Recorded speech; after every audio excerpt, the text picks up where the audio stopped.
Olá, estamos aqui em mais um encontro sobre inovação social, que faz parte do nosso curso sobre inovação social na plataforma Digital Plural UFABC. Esse curso faz parte do projeto Plataforma Digital Plural Inovação Social no Combate à Pandemia de Covid-19, aprovado pelo Comitê contra o Coronavírus da Universidade Federal do ABC. Meu nome é Andréa Paula, eu sou professora na universidade e tenho a honra de estar aqui com os nossos convidados e organizadores e organizadoras do nosso curso, que vão falar com vocês sobre o tema hoje da unidade 2, que é a unidade sobre inovação social e justiça social, a unidade 3, aliás, né? Se eu não me engano. A 2 era sobre educação. Então, mas sempre quando a gente fala de uma unidade, a gente acaba falando dos assuntos que tem em todas as outras. Então, hoje o tema é inovação social e justiça social. E a gente tem aqui, né, nessa nossa conversa, a Mariana Fernandes, o Márcio Aveiro e a Franciane Silveira. A Mariana é estudante do programa de pós-graduação em Engenharia e Gestão da Inovação. O Márcio também, estudante do programa de pós-graduação em Engenharia e Gestão da Inovação da UFABC, e os dois estão fazendo pesquisas relacionadas ao tema de inovação social. Por isso, eles ajudaram a organizar os conteúdos deste curso, que está disponível na plataforma como um curso de extensão, nesse momento aí da pandemia. Então, se vocês quiserem fazer o nosso curso, entre outros que estão lá, é só acessar cursos.ufabc.edu.br/digital plural. Lá vocês vão encontrar esse curso sobre inovação social, que ainda é um termo pouco conhecido e pouco estudado, né, relativamente pouco estudado no Brasil, junto com os outros cursos que a Mariana e o Márcio também ajudaram a organizar lá na plataforma. A Mariana coordena o curso sobre alfabetização em dados, que é outro tema que a gente trabalha também relacionado à questão da inovação social, e o Márcio trabalha sobre o tema de acessibilidades e tecnologias, um curso que tem a ver com a inclusão das pessoas com deficiência. Então, para começar essa nossa conversa aqui de hoje, eu chamo o Márcio para se apresentar, na sequência a Mariana, e a Mariana depois vai apresentar a professora Franciane, que é a nossa convidada de hoje. Olá, professora, boa tarde a todos. Estamos iniciando aí mais uma sessão do nosso módulo 3, né, de Justiça Social. E é interessante porque muitos, talvez, né, pouco é ouvido sobre inovação social e justiça social, às vezes a gente ouve uma coisinha ou outra, mas o bate-papo de hoje a gente vai ter mais interação aí sobre políticas públicas, as ações do terceiro setor, entender um pouquinho o papel, né, de quem que é a responsabilidade, quem não é no final do dia, e como a gente pode contribuir para promover a justiça social. Então, você que está aí conosco, participe, interaja. Se tiver alguma dúvida, mande, e com certeza vai ser uma tarde, um fim de tarde bem gostoso. Mari, com você. Oi, gente, boa tarde. Nossa terceira live aqui, muito feliz, sempre alegra a quinta-feira à tarde. Nessa quarentena, ainda estou em isolamento, espero que vocês possam também estar se cuidando por aí. Muito feliz aqui de estar com essas pessoas super especiais e super empenhadas aqui no tema de inovação social, na plataforma também. É um desafio muito grande para mim como pessoa, mas também muito, muito gratificante quando a gente vê as coisas acontecendo. Então, hoje a gente tem uma outra pessoa aqui também, que é a primeira vez que participa da live, para falar desse tema que é tão difícil e tão polêmico. Então, para quem pôde fazer o curso já, a gente vai falar sobre desigualdade social, a gente vai falar sobre como a justiça social ela fere, né, também outras pessoas. Então, quando a gente fala de gênero, quando a gente fala de cidade, como que a gente consegue fazer essas conexões e no meio aí a desigualdade social. E a professora Anne, professora Franciane, mas também chamando de professora Anne, com muito carinho, ela vai falar hoje um pouco de como que a gente consegue, um dos caminhos, né, uma das ferramentas para a gente trabalhar a justiça social. Então, a professora Anne, ela é professora também da Federal do ABC, ela coordena o grupo de empreendedorismo tecnológico na Inova ABC, ela é editora científica do Journal Innovation Management Review e seus temas de interesse são inovação tecnológica, gestão da inovação social e sustentável e Universidade Empreendedora. Então, professora, seja muito bem-vinda nesse espaço aqui que a gente constrói juntos, e que você possa falar para a gente várias coisas que eu sei que você tem aí importantes e que vão acrescentar muito aqui para a gente. Bem-vinda. Olá, boa tarde a todos. Fico aqui muito honrada, muito feliz com esse convite da professora Andréa e de poder aí participar desse grupo tão gostoso, né? Que eu tenho conhecido aí nessas últimas semanas e, sobretudo, pela felicidade de estar trabalhando na nossa universidade, começando a trabalhar esse tema que é tão importante para o desenvolvimento do país, que é o tema de inovação social, né? Recentemente, encontrei a professora Andréa, que também está trabalhando nesse tema, e foi muito feliz, fiquei muito feliz com isso, porque, no meu entender, eu gosto de trabalhar de forma colaborativa, né? E quanto mais gente tem trabalhando num tema, melhor, e, sobretudo, num desafio tão grande como que esse tema nos traz, né? Que é essa questão da inovação social no mundo, mas, sobretudo, do país, né?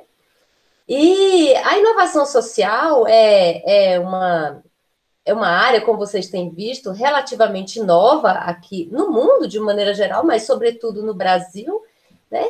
E dentro dessa área de inovação social, que visa mitigar aí as injustiças sociais, a desigualdade, etc., tem uma área mais prática chamada negócios sociais ou negócios de impacto. Existem essas duas grandes figuras, né? Que é importante notar que a gente está falando de fato de negócios. Então, eu não vou falar aqui das ONGs, né, ou da filantropia, que tem também um papel junto com o governo super importante para mitigar as injustiças sociais. Né? Então, além do governo e das ONGs que fazem a filantropia, existe essa nova figura que são os negócios de impacto e os negócios sociais, que, para além do lucro, eles nascem com o propósito de resolver algum problema social para algum nicho da sociedade. Obviamente, eles precisam focar em algum nicho que tenha muita necessidade, né, e que tem ali um desprivilégio, seja em relação à educação, seja em relação à moradia, seja em relação à cidadania, cidades, etc. Então, esses negócios, eles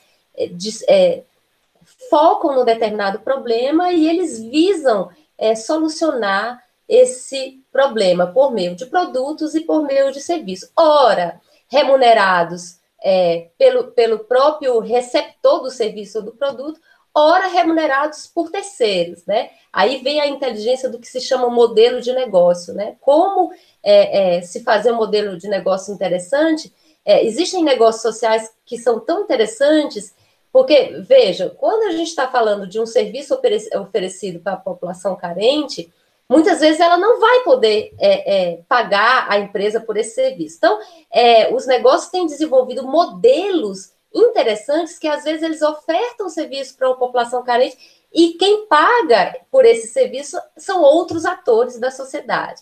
Então, são várias, por isso surgem as inovações ditas sociais, né? São várias possibilidades, o tema está muito quente nesses últimos 10 anos no país, eu imagino não, eu tenho acompanhado, né, que cada vez mais surgem negócios sociais no país e negócios também de impacto. Já eu falo da diferença. E a perspectiva é que essa área cresça muito, né, nos próximos anos, se comparado com como a área tem crescido em outros países, como, por exemplo, a Inglaterra, né, o Reino Unido. Tem um ecossistema de negócios sociais e negócios de impacto bastante arrojado. Logicamente, esse crescimento dos negócios sociais vem a reboque de uma pavimentação de legislação feita pelo governo, né? As coisas não andam sozinhas, o governo tem aí sempre um papel muito importante, e então a gente tem olhado muito os negócios no Reino Unido para fazer os benchmarkings, né? Ou seja, para ver quais são as boas práticas lá e trazer para cá. Infelizmente, no Brasil, nós ainda não temos uma legislação específica para esses negócios sociais, né? Mas existe um órgão que está afiliado ao Ministério da Ciência e Tecnologia, o MCTIC, chamado N-Impacto, que está começando a articular esse tema do ponto de vista de legislação. No final do ano passado, 2019, saiu a primeira legislação de negócios de impacto no Brasil. Então, os estados, de maneira específica, começaram a também fazer suas próprias legislações. O Rio de Janeiro saiu na frente, e outros estados também. Então, a coisa, de fato, está começando a andar a passos largos, sobretudo porque as injustiças, elas não param de crescer, né? Então, fazendo esse contexto, eu gostaria de começar a fazer uma apresentação que eu preparei, uma breve apresentação, porque eu estou muito curiosa também para saber quais são as dúvidas que vocês têm aí em relação a esse assunto. Então, por favor, Douglas, né, se você puder colocar a apresentação, eu agradeço.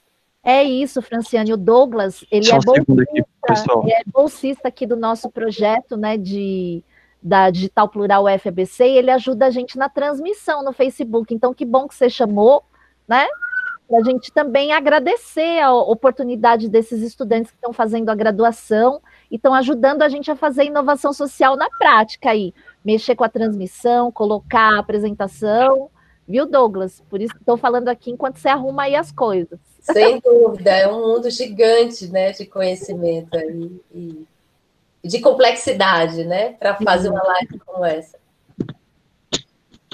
Então, o Douglas está organizando aí para a gente. Eu achei muito legal, Fran, que você começou a falar das políticas públicas, né, que é necessário ter legislação, é necessário ter uma regulamentação, muitas vezes, para fomentar esses negócios sociais. Exato, e há uma dificuldade aqui no Brasil, Andréa, porque no Reino Unido, por exemplo, um negócio que tem o objetivo, o propósito, né, de fazer uma benfeitoria, para além do lucro, fazer uma benfeitoria e ajustar alguma necessidade, ele surge já numa legislação chamada negócio social, e assim tem uma série de benefícios, inclusive relacionados a impostos, etc. e tal. Aqui no Brasil, o empreendedor que vai desenvolver um negócio social, ele fica meio que de mãos atadas, porque ou ele se constitui como uma ONG, mas aí tem uma série de aspectos que ele fica meio amarrado para produzir ativamente produtos e serviços, ou ele tem que, de fato, abrir uma empresa limitada e surgir como uma startup, por exemplo, mas aí ele perde a série de benefícios que tem a ONG, né? Então, assim, existe uma série de dificuldades. A primeira grande dificuldade que o empreendedor tem que fazer é entender em como ele vai se enquadrar, né? Existem benefícios e dificuldades em cada um dos casos, porque o Brasil ainda não está preparado para isso. Mas a N-Impacto, que é esse órgão que eu comentei, né, que está afiliado ao MCT, que está atuando muito fortemente, e eu acredito que a gente vai ter novidades positivas aí em breve.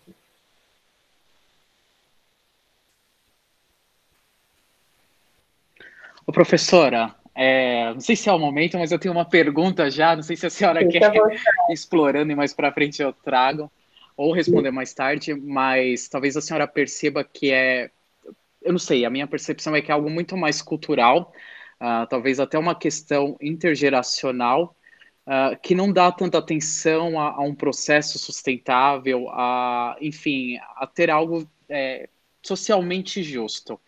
E aí, por que eu falo isso? Porque eu percebo um movimento, uma crescente das empresas e das pessoas começarem a olhar agora, né, agora de uns 10 anos para cá, mais para as questões ambientais, até uma questão de vida mais saudável, ter uma qualidade de vida. Então, eu tenho a percepção que, culturalmente, nós brasileiros estamos nos despertando mais. Não sei se a senhora também tem essa percepção, enfim, se esse é o principal viés, enfim, se a senhora quiser comentar.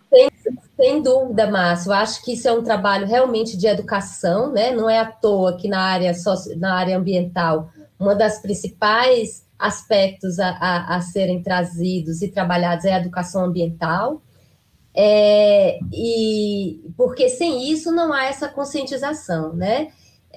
Do ponto de vista do empreendedor que, de fato, vai colocar a mão na massa e trabalhar com negócio de propósito, tem crescido muito esse campo, né? O campo do empreendedorismo social. É interessante notar que há 3 grandes figuras: a figura da inovação social, a figura dos negócios sociais e a figura do empreendedor social nesse campo, né? Evidentemente, um negócio social, para ser um negócio social, não necessariamente ele precisa trazer uma inovação social. Ele só precisa trabalhar com propósito, né?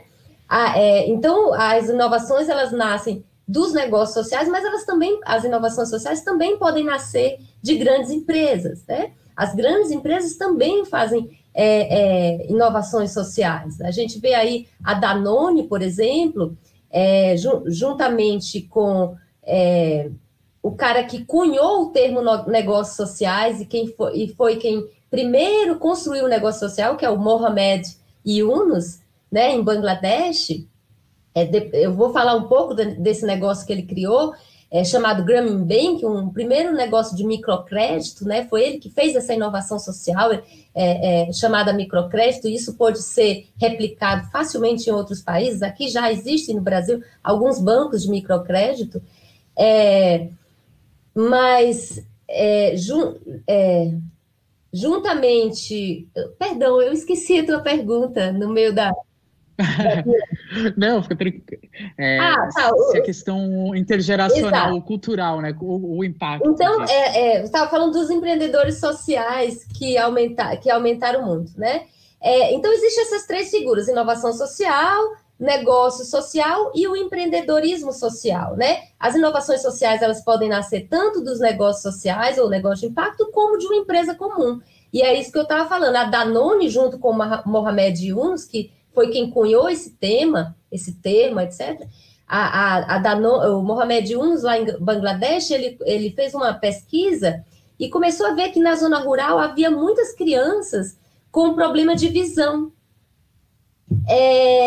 E fazendo investigações mais profundas, ele descobriu que era a falta de uma determinada vitamina, né, que as crianças não tinham acesso lá, né, na zona rural de Bangladesh. Então, ele fez uma proposta para a Danone, para que a Danone desenvolvesse um danoninho que tivesse essa vitamina e oferecesse a preços subsidiados, né, para essas regiões rurais, né? E isso aconteceu, foi a vitamina A, exata.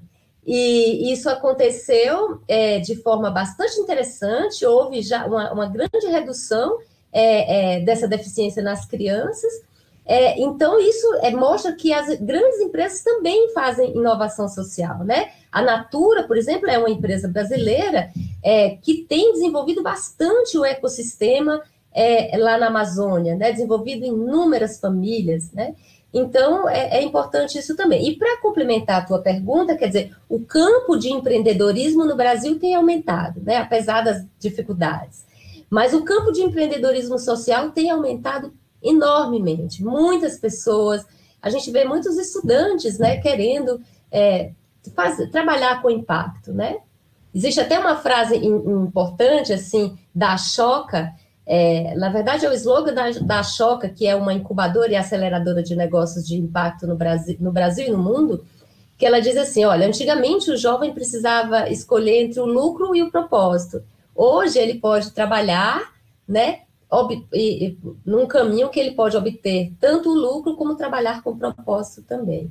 Então, eu acho que é uma mudança de paradigma que nós estamos passando agora. Eu acho que essa crise, ela pode fomentar ainda mais toda essa área de negócios sociais, de inovação social e de empreendedorismo social. Estamos trabalhando para isso. Só te interrompendo, tá tudo certo para você. O Douglas já deixou a apresentação aí pronta.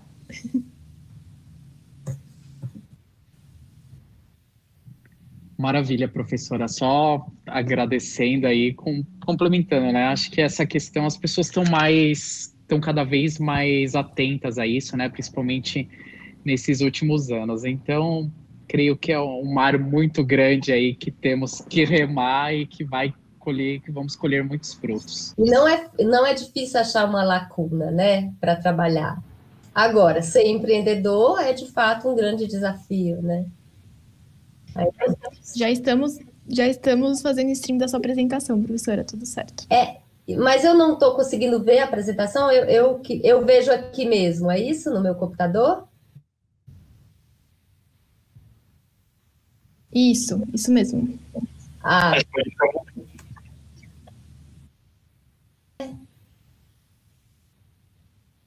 tá. Então, a gente vai falar, como eu já comentei, dos negócios de impacto socioambiental como forma de diminuir as injustiças sociais e as desigualdades sociais também. Obviamente, o grande papel, né, o grande ator aí nesse trabalho de diminuir as desigualdades sociais, de fato, é o governo. Mas, como eu comentei antigamente, quer dizer, não dá para ficar esperando só pelo governo, né? É por isso que nascem as ONGs, né, com todo esse papel de filantropia, e nesses últimos anos nascem os negócios sociais e também os negócios de impacto, né? Então, eu começo aqui no próximo slide, falando um pouco da desigualdade no mundo, né? Eu acho que esses números vocês já sabem muito bem, né, desses números gritantes de desigualdade da população mundial, e vejam que o Brasil não é diferente, né? Então, segundo os dados da Oxfam, 1% das pessoas mais ricas no mundo acumulam juntas 50% da riqueza total mundial, né? Então, quer dizer, 1% das pessoas possuem 50% da riqueza mundial, ao passo que os outros 99% acumulam 50% da riqueza mundial. Então, isso mostra uma concentração de renda absurda no mundo, fazendo com que pessoas fiquem abaixo da faixa da pobreza, né, em vários países do mundo, sobretudo os países emergentes, os países em desenvolvimento, né? E não sei se certamente vocês também ouviram falar, quer dizer, que nesses meses de pandemia, a concentração de renda no Brasil aumentou mais ainda, né? Então, a gente tem um problema muito grande em relação a essa questão da concentração de renda, que é a questão da remuneração de capital, que sempre excede a remuneração da produção. Enquanto a remuneração do capital, ou seja, a remuneração vinda de patrimônios, imóveis, ativos financeiros, etc., enquanto esse capital cresce mais do que o capital de produção, a riqueza no mundo vai continuar sendo concentrada, né? E nesse sentido, quer dizer, as pessoas mais ricas, elas já nascem ricas por causa do fator herança, né? Cada vez mais a riqueza, nesses 1% aqui, significa não necessariamente que eles tenham grandes negócios, eles têm sim, mas sobretudo que eles são herdeiros de grandes heranças, né? Então, onde que entra a meritocracia aqui, quer dizer, né? Essa ideia de que se você trabalhar, fizer tudo certo, você vai ascender na pirâmide social, ela vai ficando cada vez mais ilusória, né?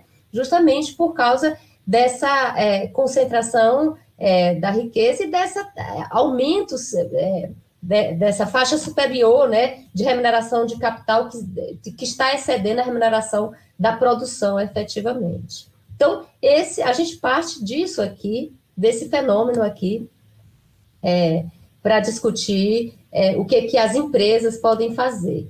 E aí eu passo para o próximo slide, onde eu apresento aqui a Agenda para o Desenvolvimento Sustentável, de 2030, certamente vocês já ouviram falar dessa agenda, né, com os 17 objetivos para se chegar ao desenvolvimento sustentável, que foram 17 objetivos construídos pela ONU, né, o objetivo é que em 2030 o mundo consiga alcançar esses 17 objetivos e 169 metas, né? Então, é muito interessante esse trabalho da ONU, esse trabalho eu tenho visto aí ser desenvolvido por inúmeras escolas, inúmeras universidades, inúmeros órgãos governamentais, etc. Está todo mundo aí tentando adequar o seu trabalho em relação aos objetivos da ONU, Mas o grande objetivo, a grande meta e a grande dificuldade de alcançar esses 17 objetivos é que a estimativa é que para que isso aconteça até 2030,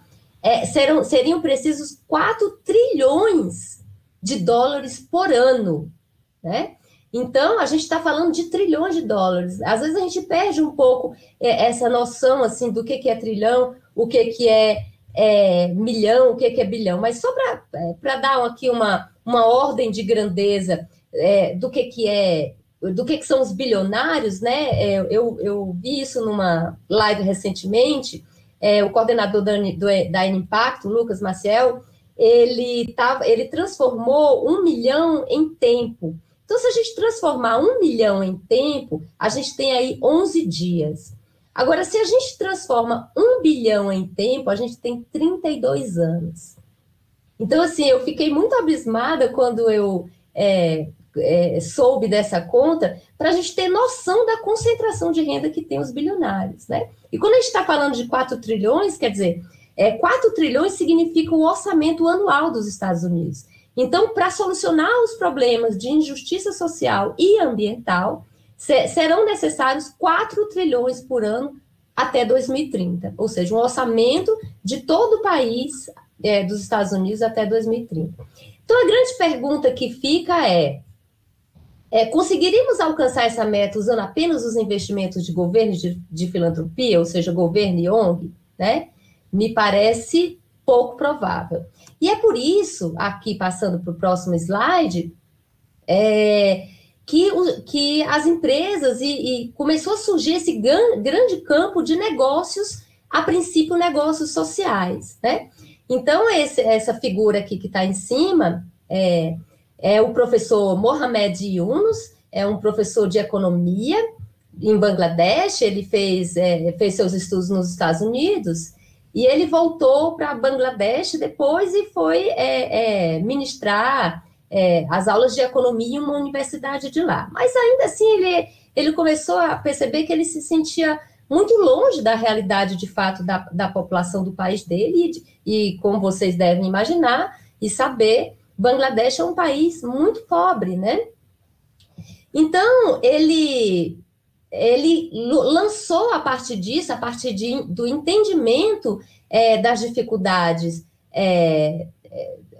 daquela região, entendendo as dificuldades da região, ele foi, sobretudo, para o interior de Bangladesh e viu que as mulheres, sobretudo, aquelas mulheres que tinham pequenos negócios, às vezes costurando camisetas para vender na vizinhança, para ali aumentar um pouco da renda, etc., aquelas pequenas microempreendedores, elas estavam, na sua grande maioria, na mão de grandes agiotas, né? Então, elas pegavam dinheiro emprestado para comprar um insumo, vendiam ali o produto, e o dinheiro que elas vendiam o produto, elas quase que tinham que devolver completamente para os agiotas. Então, eu vou falar mais na frente, o primeiro negócio social que surge a partir do Mohamed Yunus, que é o Grameen Bank, tá?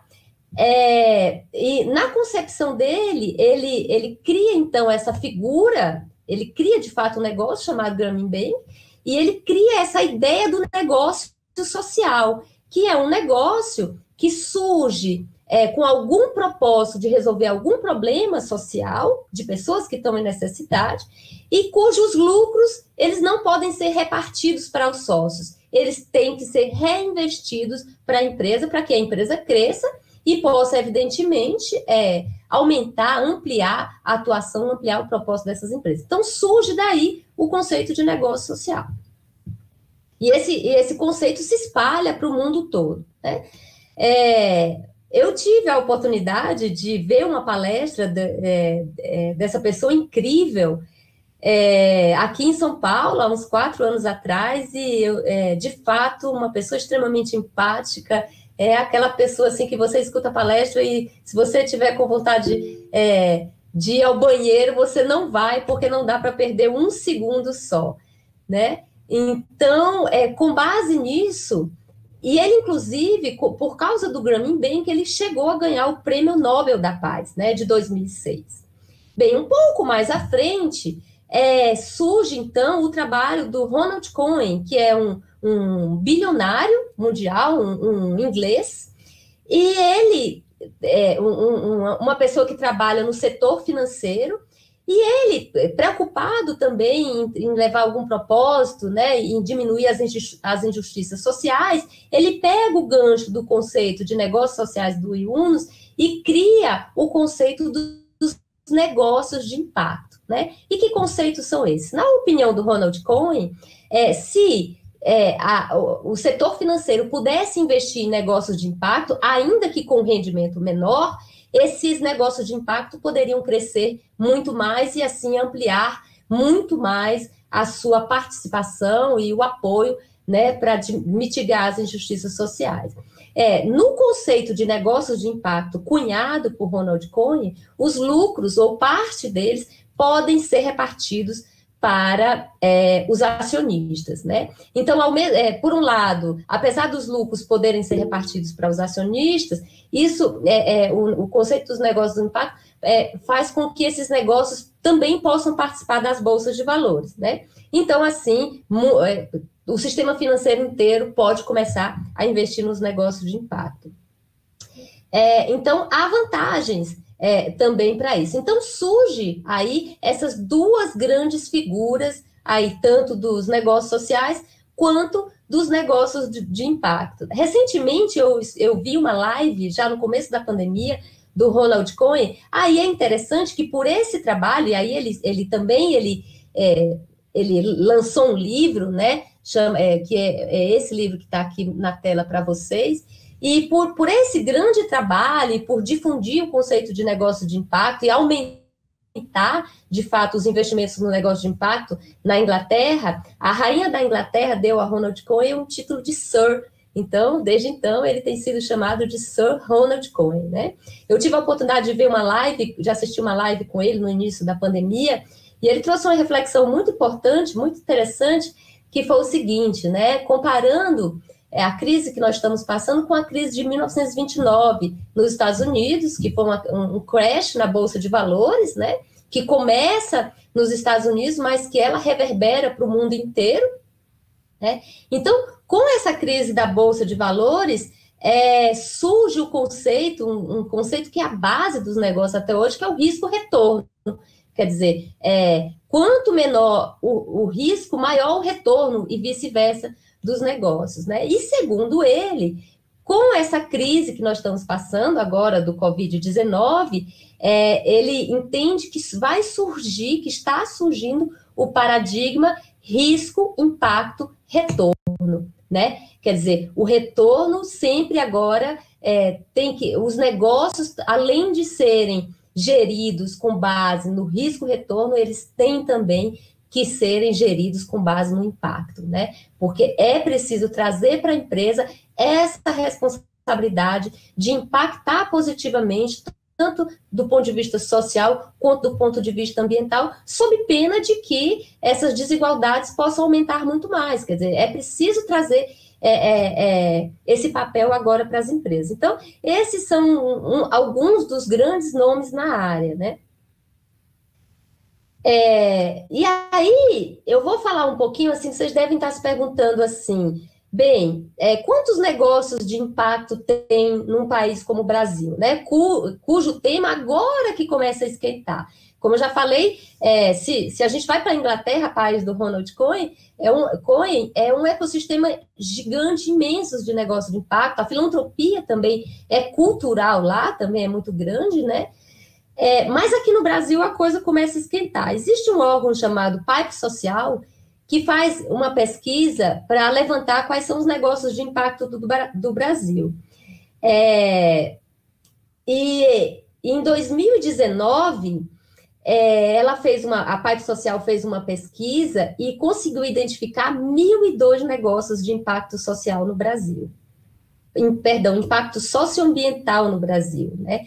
E aí a gente fala assim, poxa, 1.002 negócios de impacto socioambiental é pouco, é muito, o que é? Né? Aí eu posso dizer para vocês que em 2017, a PAIP Social também, ela fez essa pesquisa. Em 2017, havia em torno de 500 negócios de impacto socioambiental no Brasil. Então, em 2 anos, a gente vê aí o dobro de negócio de impacto socioambiental no Brasil, né? Então, quer dizer, a coisa de fato está crescendo muito. Bem, com isso, eu não vou diferenciar aqui exatamente, fazer diferenciações mais pormenorizadas sobre o que é negócios de impacto, o que é negócios sociais, porque a gente vai fazer uma live sobre isso aqui na plataforma Digital Plural, e eu vou ter a oportunidade de fazer essas definições mais pormenorizadas. Agora, eu gostaria de trazer, então, alguns dos exemplos de negócios sociais e também de negócios de impacto para inspirá-los, né? Então, como não poderia deixar de ser, eu vou trazer, evidentemente, o exemplo do Grameen Bank, que é o primeiro exemplo de negócio social no mundo, né?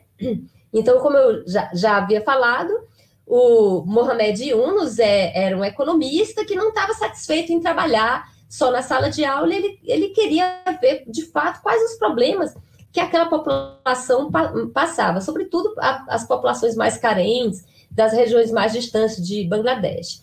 E ele estava interessado, sobretudo, nas mulheres, né? Porque é um país muito machista, um país onde as mulheres, quando as mulheres trabalham, há aí um grande ganho aí nessa relação, né, de independência das mulheres, que vem, sobretudo, pela independência financeira, né? Então, ele descobriu que, de fato, muitas mulheres em situação de extrema pobreza estavam endividadas na mão dos agiotas da região, né?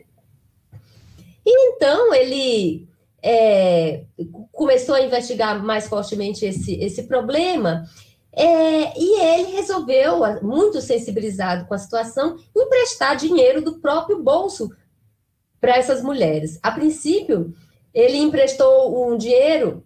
Aliás, antes disso, ele entendeu o problema das mulheres e foi aos bancos, né? Tentar negociar com os bancos para fazer com que os bancos pudessem emprestar uma pequena quantia de dinheiro para essas mulheres que ali eram microempreendedoras e que estavam querendo desenvolver os seus micronegócios, né? Mas os bancos, ele bateu na porta de inúmeros bancos e nenhum banco quis entrar nesse negócio de emprestar dinheiro a pessoas muito pobres, né? Sob pena de que elas não teriam como pagar e que elas não pagariam. Bem, muito chateado com toda essa situação e, ao mesmo tempo, muito sensibilizado, ele resolveu emprestar do bolso dele um dinheiro, a princípio, para um grupo de 42 mulheres.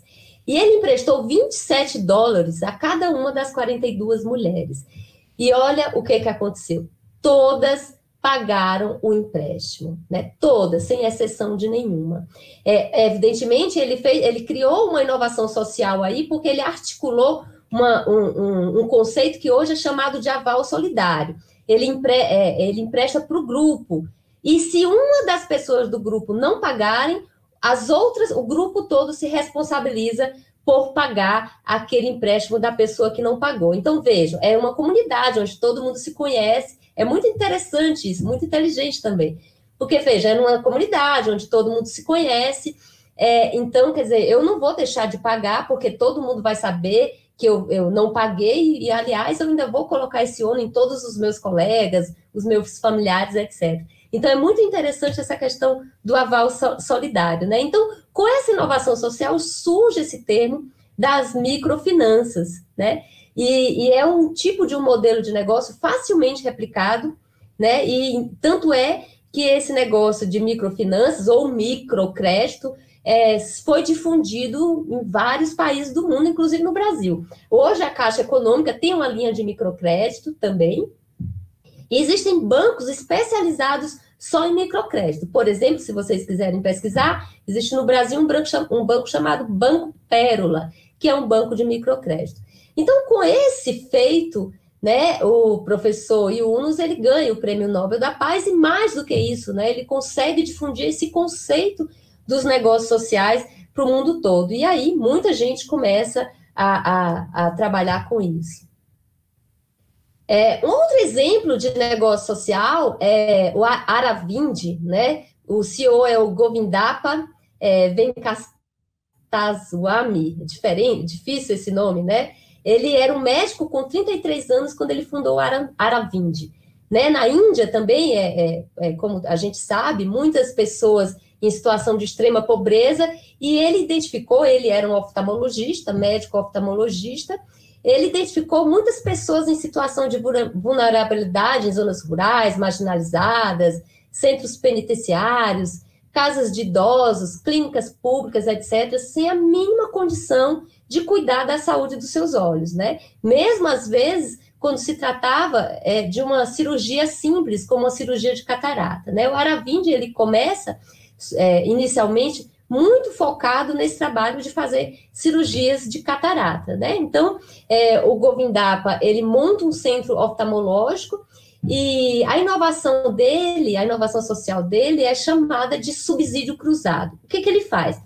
Cada pessoa que tem condições de pagar pela sua cirurgia, paga o preço da cirurgia dela e mais uma outra, de mais uma outra cirurgia. Obviamente, esse preço já é um pouco, não é um preço tão maior do que o mercado, porque o modelo de negócio deles é todo ajustado para o atendimento dessas pessoas mais carentes. Então, isso possibilita com que pessoas em situação de vulnerabilidade tenham um custo baixíssimo por uma cirurgia de catarata, que gira em torno de $1, né?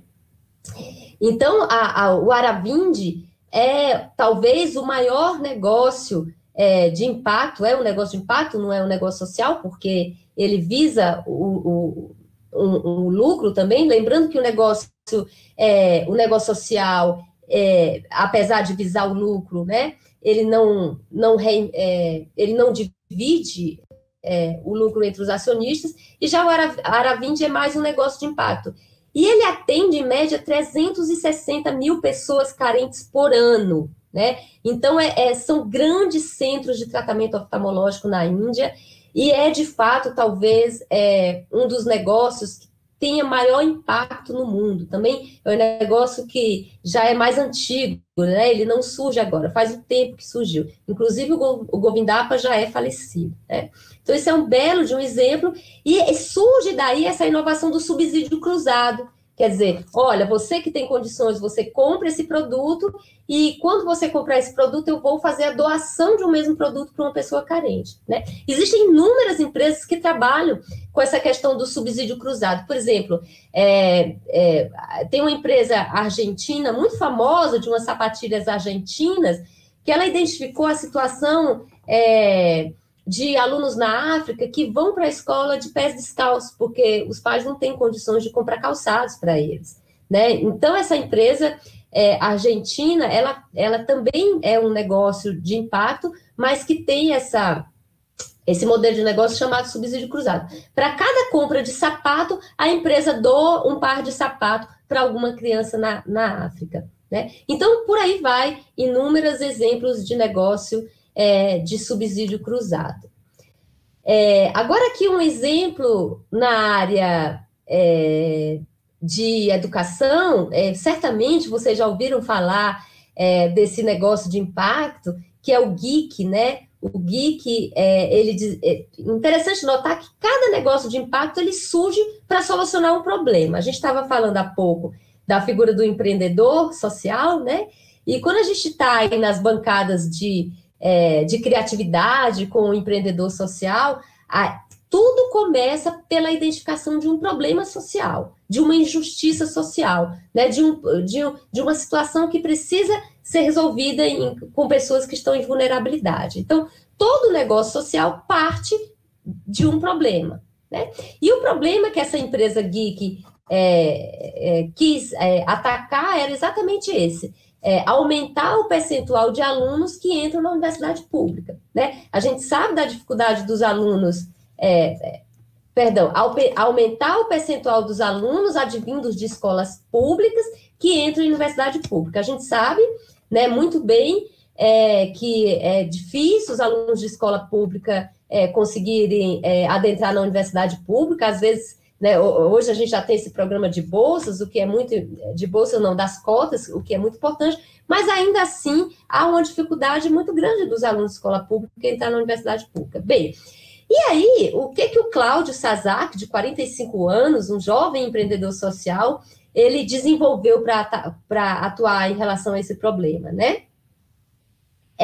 Ele criou uma startup que desenvolveu um app, um aplicativo, que desenvolve sistemas personalizados para o estudante, né? Como que esse aplicativo funciona? O aluno lá vai fazendo uns testes, vários testes, e à medida que o software, o aplicativo e o software vão analisando o tipo de erro que o aluno tem, ele identifica as dificuldades do aluno, né? E como o software identifica as dificuldades, quais temas o aluno precisa estudar mais, como que o aluno aprende melhor, etc., porque cada pessoa aprende de um jeito, a partir disso, o software começa a sugerir que exercícios e que conceitos e contextos o aluno tem que estudar.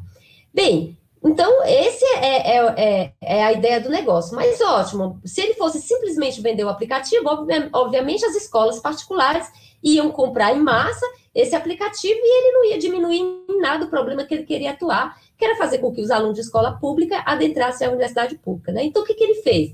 Ele também usou esse modelo de negócio do subsídio cruzado. E para cada venda de licença do software para a escola particular, ele faz uma doação de licença para uma escola pública. Olha que interessante, né? Muito interessante. Vejam que, no fundo, o que o Cláudio queria era doar essas licenças para a escola pública. Só que a escola pública ela não pode pagar para isso. Então, é aí onde entra todo esse esquema de gestão de negócios, de criatividade nos negócios. Ou seja, se a escola pública não pode pagar pelo meu aplicativo, como que eu posso fazer para que a escola pública obtenha meu aplicativo? Então, existem várias maneiras interessantes de se construir um negócio, né? Essa do subsídio cruzado é uma delas. Agora eu apresento aqui um outro caso, um caso aqui mais de habitação, né? Para resolver, para solucionar parte do problema da habitação, da moradia, né? No Brasil, que é a empresa Moradigna, né? O negócio de impacto Moradigna. O CEO, que chama Mateu Cardoso, de 24 anos, é um jovem engenheiro de 24 anos, ele queria atacar um problema específico. Que problema é esse?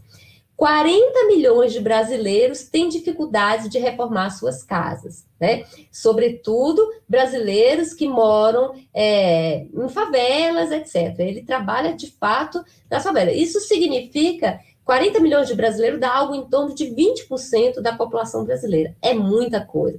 20% da população brasileira em vulnerabilidade tem dificuldade de fazer reformas mínimas nas suas casas, né? E o que ele fez para isso? Bem, ele montou a Moradigna, né? E, aliás, ele vem da favela também.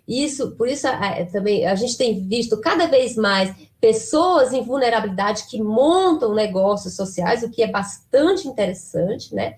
Então, ele monta esse negócio que faz a reforma das casas das pessoas. Mas, obviamente, vocês devem estar me perguntando assim, como que ele faz isso? Porque o grande problema das pessoas reformarem suas casas é a falta do dinheiro, né?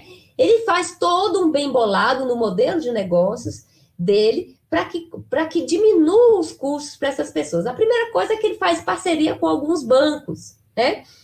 Então, os bancos, por meio aí desses contratos de moradia, fornecem empréstimos para as pessoas para que elas possam pagar em prestação esse serviço, né? Além disso, a Moradigna faz parceria também com lojas de material de construção, para que as lojas de material de construção parcelem os materiais, né, que eles usam. Uma outra questão é que a mão de obra, geralmente ele usa mão de obra local para poder deixar a maior quantidade de renda ali no entorno daquelas casas que eles estão fazendo, né? E o grande X da questão do modelo de negócio é que não é que ele vai fazer um projeto diferenciado para cada uma das reformas que eles vão fazer. Não, os projetos são em escala. A pessoa não pode também escolher muito como é que fica, porque justamente eles ganham nessa escala, né? Eles conseguem aí ganhar um valor e oferecer um valor relativamente baixo com essa questão da escala. Então, eles têm projetos já que eles aplicam em cada um dos casos. Então, com isso, a Moradigna já impactou, fez reformas em mais de 500 moradias, mais de 500 casas, e já impactou 2.000 pessoas. Então, quer dizer, é um grande impacto, né? Interessante notar que uma das grandes dificuldades desses negócios, sejam negócios sociais ou negócios de impacto, é mensurar, de fato, qual é o impacto, quais são os benefícios que eles estão trazendo para a população, né? Então, isso é uma grande área de estudo, ou seja, como que a gente vai mensurar o impacto de cada um dos negócios, como que a gente mensura esse impacto agregado, né? Então, por enquanto, não há ainda um paradigma, assim, já muito construído em relação a como mensurar os negócios de impacto, ou mesmo como mensurar as inovações sociais. Mas os estudiosos estão caminhando nessa direção. Então, esses são alguns dos exemplos, mas como a gente já falou, né, existem hoje 1.200 negócios de impactos no Brasil, classificados aí em várias áreas, né? Esses 1.002 negócios são relativos às tecnologias verdes, à área de cidadania, educação, saúde, serviços financeiros, cidades, etc. E existem vários outros negócios de impacto, né? Por exemplo, tem um negócio de impacto e social. Existe um outro negócio que eu acho também muito interessante, que é a Insolar. Esse não é um negócio de impacto, é um negócio social mesmo, né? Eles não dividem os lucros com os acionistas, eles reinvestem o lucro na empresa. A Insolar é uma empresa carioca e o propósito dela é levar a energia solar para as casas nas favelas do Rio de Janeiro. E aí eles têm parcerias com várias instituições que fazem doações e que investem, não só doações, mas que investem na Insolar. E o grande lance é que eles vão fazer a instalação numa determinada casa e a partir da economia que aquela casa faz com a economia de energia mensal, ela começa a repagar o negócio em solar, começa a pagar suaves prestações para o solar. Então, são inúmeros os negócios, são inúmeras as possibilidades, né? Por exemplo, falando aqui um pouco de inovação ambiental, que eu não falei nenhuma, mas na área de agricultura existem inúmeras possibilidades de inovações sociais e de negócios sociais e de impacto, por conseguinte, também. Existe, em alguns países, uma tecnologia, um sensor que detecta exatamente as pragas de uma lavoura. E aí, por meio desse sensor, as máquinas vão liberando quantidades maiores ou menores, ou nenhuma quantidade de agrotóxico na lavoura. Olha que interessante. Eu acho interessantíssimo esse negócio, porque esses sensores fazem com que diminua a quantidade de agrotóxico que tem na nossa comida, né? E se isso for expandido de uma maneira geral, isso tem condições de trazer um grande impacto ambiental para a população, né? Então, são inúmeras as possibilidades. A gente podia ficar aqui falando inúmeras horas de negócio social e de impacto, de exemplos, né? Antes disso, eu quero citar também mais um exemplo. Bem, podemos passar para frente, depois eu cito esse exemplo de negócio social. Franciane, eu queria agradecer, né, a sua fala, os seus exemplos maravilhosos, né, e o histórico que você faz. A gente já tem vários comentários aqui no chat, né, e perguntas, e eu achei muito interessante tudo que você falou, porque é uma contracorrente, por exemplo, de um comentário que foi colocado aqui, né? O João Santos falou, por exemplo, que ontem mesmo viu uma entrevista de um gestor de fundos se gabando de ter aportado mais investimentos na Vale na época do desastre com a barragem, pois o preço da ação estaria subprecificado. Ou seja, o capital parece buscar avidamente por oportunidades de impacto negativo, ao invés de iniciativas de impacto social como os abordados aqui. Então, esse comentário, de alguma forma, vem, né? Calhar, né? Exatamente, para falar, olha, nem todos os investidores estão agindo dessa forma negativa, né, no momento. Exato. E a gente está falando de grandes investidores que já estão sensibilizados com isso, só para você ter uma ideia, no Vale do Silício, que é onde tem inúmeros investidores, a gente já está vendo uma corrente aí dos investidores se preocupando com o tipo de impacto que esses negócios que eles estão investindo estão trazendo para a sociedade. Então, eu acho que esse momento de crise é um grande momento de reflexão sobre isso, né? Sim, agora... Eu gostaria só de finalizar com mais 2 slides, os 2 slides, porque eu acho que fecha bem essa questão. Tá certo. Franciane, você pode fazer isso, e aí eu vou te fazer já umas perguntas aqui, que talvez os slides ajudem também, né? Porque aí pode ser essa oportunidade. Por exemplo, gostaria de saber da professora Franciane sobre como é no cenário internacional, onde negócios sociais e de impacto estão mais amadurecidos que aqui. A questão da competitividade frente aos negócios tradicionais que visam o lucro. Então, a pergunta vai nesse sentido. Como que fica, né, um negócio social competindo com um negócio tradicional? Pensando comigo, fico com a impressão de que no Brasil, fora do âmbito das políticas públicas, é muito difícil alcançar sustentabilidade financeira. Então, talvez esses exemplos, Franciane, que você vai falar, você já possa falar se você tem alguma informação sobre como eles concorrem ou não com os negócios tradicionais. E também a Uli Moura diz assim, olha, esse fomento ao empreendedorismo social se dá de forma mais efetiva quando a iniciativa privada apoia? O papel do Estado ficaria minimizado quanto à fiscalização, normas? Então, eu já aproveitei que você tinha mais esses exemplos para falar, que aí você pode usá-los colocando esses pontos que foram feitos aqui, de perguntas, né, que o pessoal quer saber como que esses negócios, dentro desses exemplos que você deu, se comportam tanto em relação à concorrência com os negócios tradicionais, o apoio, o financiamento das políticas públicas, e também se eles têm uma sustentabilidade financeira ou não, né? Se eles conseguem se manter nesse contexto. Tá certo? Aí depois a gente faz mais algumas perguntas que tem aqui também. Tá ótimo. Olha, muito interessante a primeira pergunta, né, que fala sobre a concorrência, né, como um negócio de impacto ou um negócio social tem condições de concorrer com os negócios, porque fica a grande questão aqui. Quando a gente fala de ecossistema desses negócios, a gente está falando de vários atores mesmo. O governo, que tem a obrigação aí, o dever, né, de pavimentar essa legislação e facilitar essa atuação dos negócios sociais e de impacto. A gente está falando do empreendedor, a gente está falando de empresas que não necessariamente têm como propósito um negócio de impacto, mas que podem, né, atuar com isso também.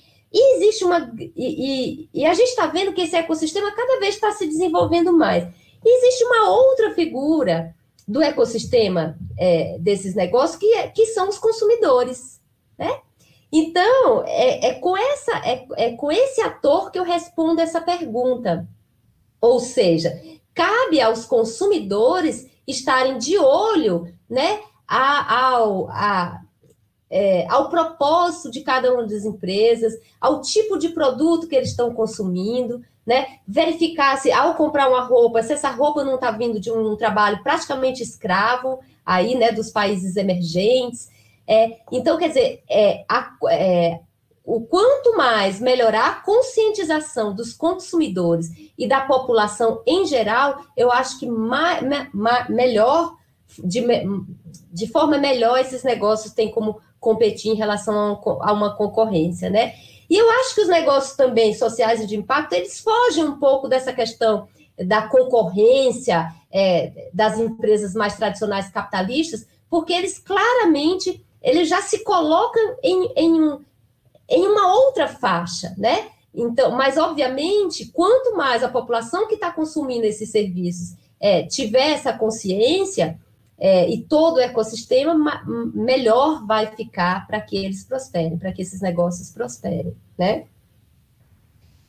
Com relação à sustentabilidade financeira, muitos negócios sociais e de impacto já conseguem a sustentabilidade financeira. Existem alguns negócios aqui no Brasil que já estão conseguindo a sustentabilidade financeira. Esqueci agora, peraí, o nome, é de um negócio que é relacionado à população negra, já eu lembro do nome. Mas viu, Franciane, não se preocupa não, porque com o tanto de pergunta que tem aqui, a gente vai ter que fazer mais umas 4, 5 lives para dizer. Já lembro o nome. Então, eu vou só concluir, porque também pega o gancho aí dessa questão do papel do governo, né? Então, por favor, Douglas, você poderia passar para mim os 2 últimos slides, o penúltimo slide, por favor? Então, já está na tela? O penúltimo slide, que mostra um gráfico de pizza. Está na tela? Ai, que ótimo. Então, olha, quando a gente pega os investimentos para mitigar as injustiças sociais no mundo, né? Aliás, não só os investimentos de uma maneira geral, tanto do ponto de vista dos países, dos governos dos países que estão dentro da OCDE, né, que é a Organização de Comércio e Desenvolvimento da ONU, quanto filantropia e investimento de impacto, a gente vê que o governo fica com a responsabilidade de 10 trilhões de dólares. Então, o governo dos países que estão, os principais países do mundo, investem 10 trilhões de dólares para essas questões da justiça social. A filantropia investe juntas um valor de 500 bilhões por ano. E os negócios de impacto, os investimentos de impacto, têm aí um valor de 500 bilhões por ano. Então, quer dizer, a gente está falando, obviamente, a gente não está falando aqui de substituir o papel do governo, né, no combate às injustiças sociais. O papel do governo é insubstituível. Então, eu quero só deixar claro que o que eu estou falando aqui é que de viabilizar e de ampliar o papel dos investimentos sociais, né? De falar que a filantropia, não é porque os investimentos sociais têm grandes vantagens, etc., que a filantropia vai deixar de ter vantagem. Não, ela é um ramo extremamente... Quanto mais eu estudo sobre negócios sociais e de impacto, mais eu vejo a necessidade da filantropia, das ONGs, etc., e a atuação delas, né? Mas, então, o que a gente fala aqui é que a gente pode ampliar e muito ainda esse papel e esse aporte dos negócios de impacto. Eles podem florescer muito mais, né? E, finalmente, aqui, para finalizar, pois não. Não, isso que eu ia falar, Franciane, que todo esse tema dá para a gente desenvolver também outros encontros, porque a Adriana Vigarini, por exemplo, falou como esse tema pode ser melhor abordado nas universidades. Sinto que nem sempre ele tem essa devida atenção. Então, achei interessante comentar, né, aí para sua finalização agora, essas possibilidades que a gente pode ter de divulgar essas formas, né, de tratar desses temas, entender desses assuntos, fazer esses estudos, como nós estamos tentando fazer através dessas lives e do curso de inovação social também, que estamos fazendo junto lá na plataforma digital. Essa transmissão.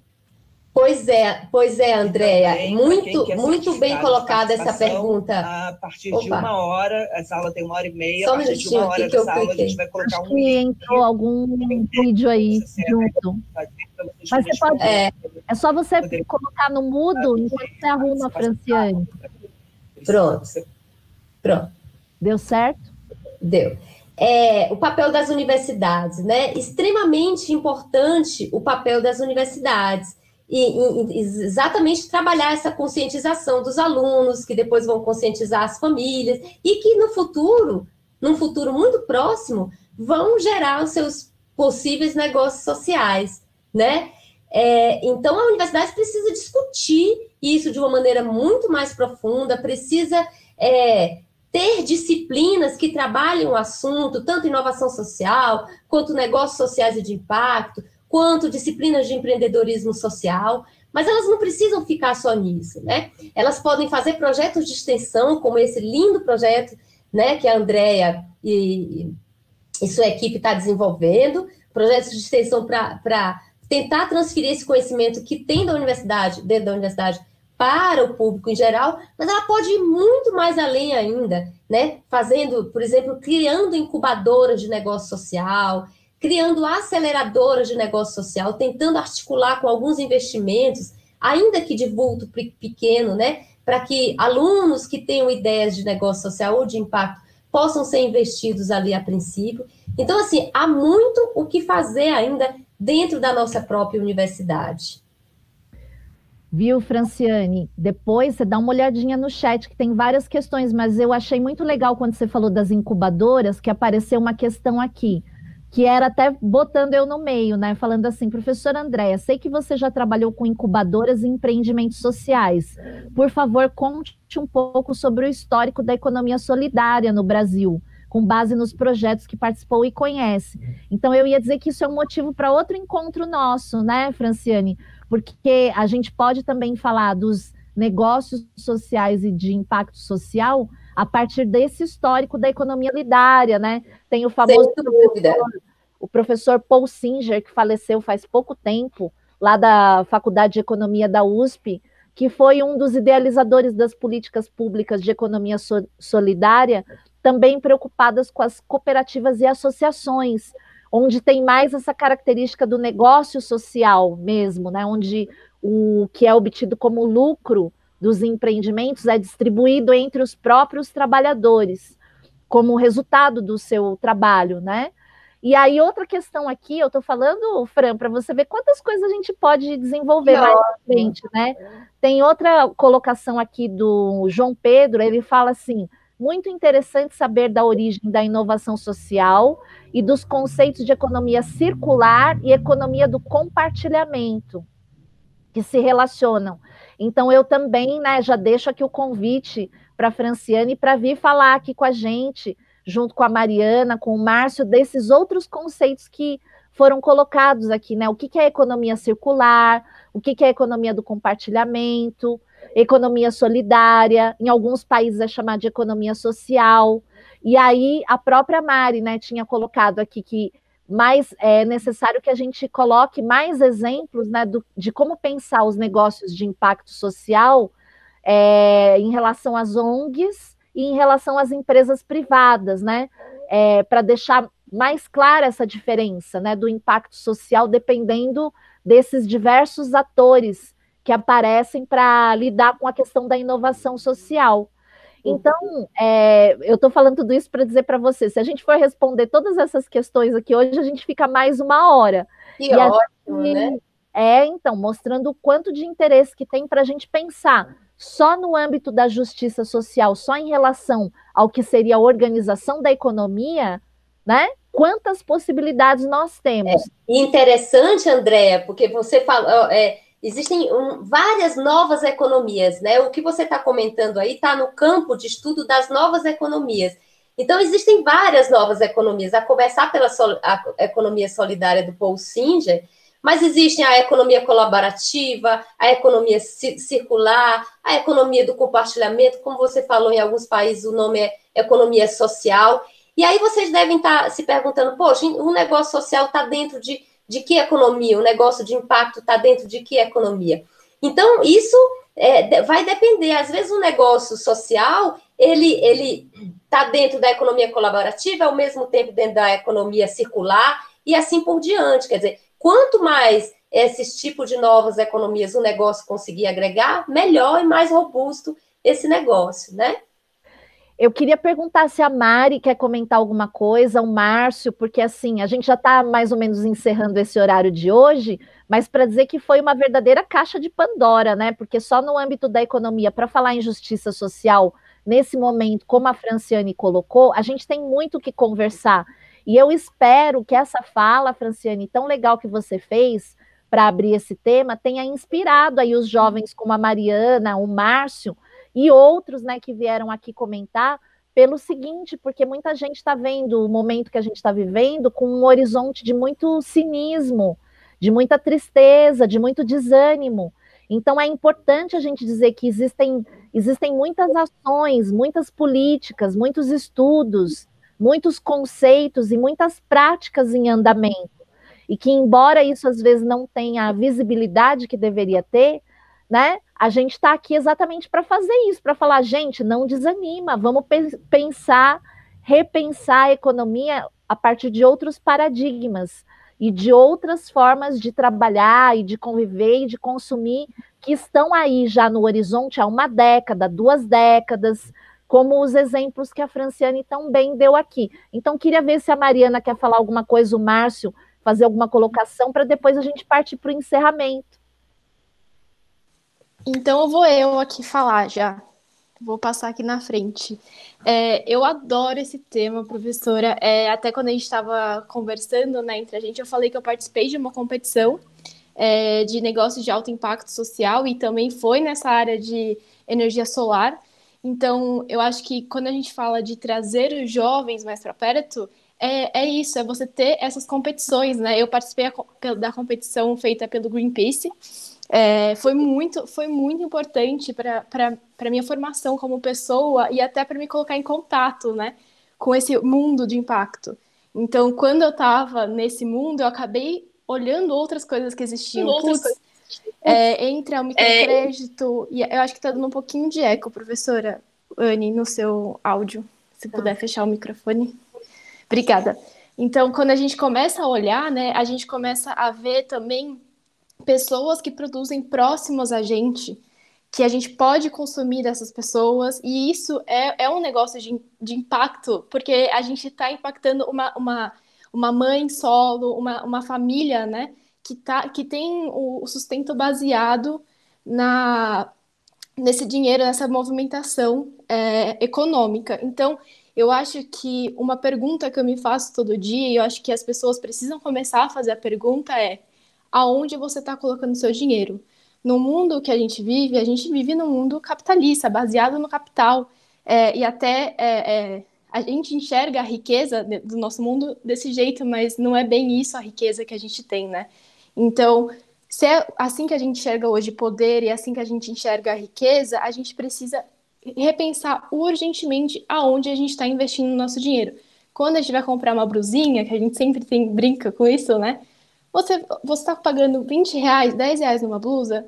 Da onde vem esse dinheiro? Quem é que está produzindo? Então, acho que no último Roda Viva, eu achei muito, muito interessante a fala do cantor Emicida, que ele fala que ele é muito... As pessoas criticam muito ele na marca dele, porque é muito caro, é R$300, e ele fala assim...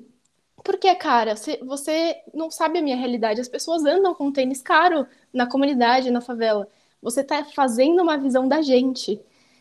E outro ponto é caro porque eu sei quem está costurando minha roupa, eu sei de onde vem o meu tecido, eu sei de onde vem essas coisas. Então, isso também a gente começa a ver impacto social, a gente começa a ver esse outro lado, né? Então, foi muito importante participar dessa competição, abriu muito os olhos. Hoje a empresa, eu acabei saindo, né? Éramos 4 estudantes, então também era para fomentar isso entre os estudantes universitários. Hoje a empresa continua aí, firme e forte, teve que mudar várias vezes o plano de negócio, mas a empresa está firme e forte nesse ramo de energia solar, que é um ramo também ambientalmente, né? Que a gente tem que olhar outras formas de energia. E aí, só super rapidinho, porque a gente já está estourando o nosso tempo, mas para me preparar para essa live, eu também estava lendo um livro muito interessante sobre a desigualdade. É esse livro aqui do Eduardo Moreira. Então, eu ainda não terminei, mas eu achei muito interessante. E ele é um ex-bancário e ele começa a colocar e ele explica o que é a economia de uma forma muito simples. E aí o que eu queria colocar aqui para a gente repensar hoje a gente vive numa sociedade desigual. Nem sempre a forma que a gente enxerga a sociedade hoje, de riqueza, o capital, nem sempre foi assim. E não precisa ser para sempre assim.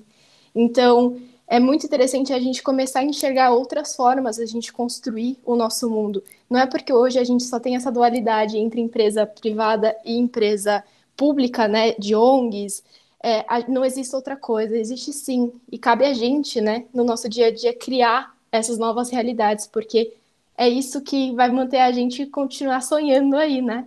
Então era isso que eu queria falar, meus 2 centavos aqui. Fico muito feliz com esse tema, eu acho que a gente pode voltar para falar só também de mais de economia solidária, voltar a falar só mais disso.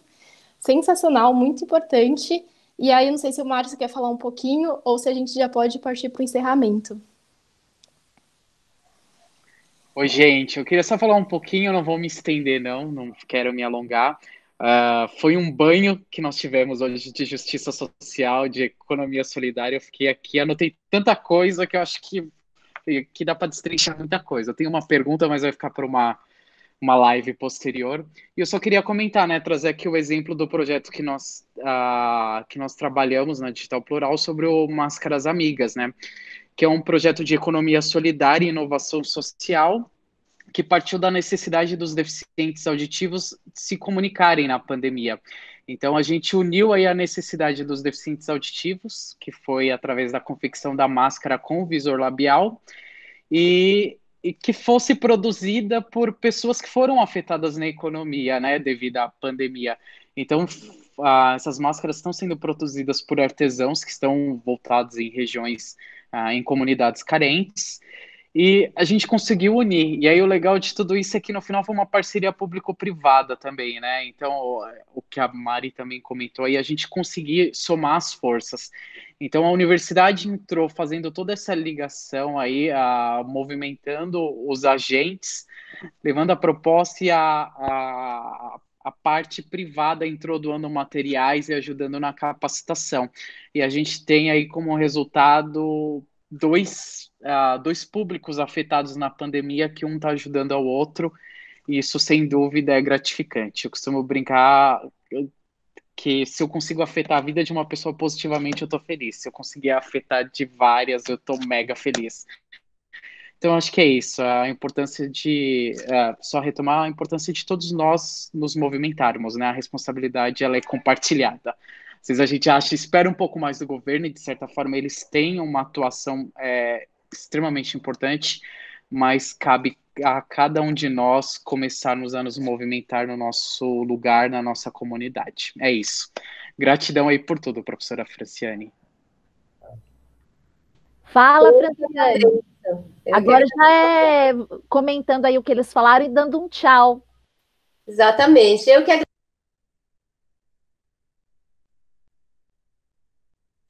Tem que abrir o microfone, Fran.